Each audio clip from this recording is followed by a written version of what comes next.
This is a suspension valve for 2020 Toyota Corolla. Suspension valve most often times can be very easy to remove for someone with load of experience. However, it is a nightmare for any DIY who don't have a lot of experience. Comment below and tell me exactly how you removed your first suspension valve that is in a very tight spot like this. Right now, here is the second part of this very whole show, and that very second part here is the seals that lies here, the gas line and the liquid line. This very seal here, to get this seal out is a problem in most car makes. Now it's a big tricky, seriously tricky to get it out, and to get it back in takes a different approach, not the same way you get it in that you can get it out. So I'm certain a lot of you guys who have actually done this before, who haven't done this before, are gonna think it's easy, but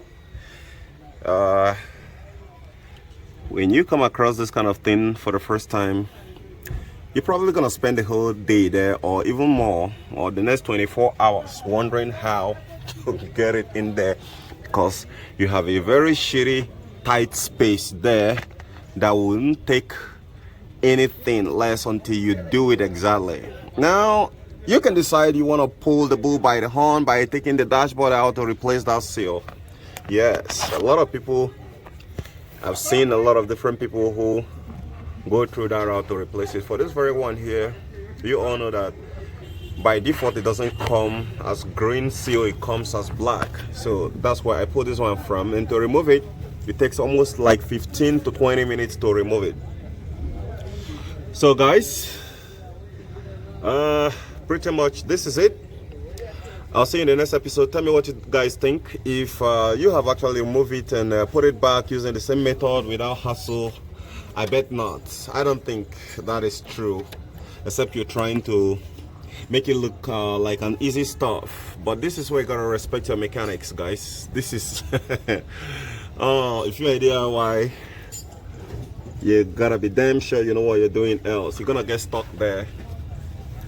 And so when a mechanic charge you $1,500 or even $3,000 to fix a leak without using a leak sealant, then you can be damn sure there is something more technical about replacing this thing that is much more. There is more to it than meets there is more to it than the very facade that meets the eye. So when you do it yourself, then you get to understand, you get to start respecting your mechanics, because these guys, the manufacturers, like you see this one here, this car AC has been leaking refrigerant a lot, and that's the evidence.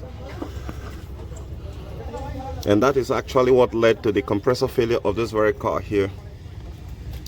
So if you have been some kind of person who don't respect your mechanic, then after this video you will start knowing that those guys, they are engineered different, and most of them who are not trained by manufacturers have to chisel their way in as much as chiseling their way out. Let me know how you get yours out in the comment section. Bye for now.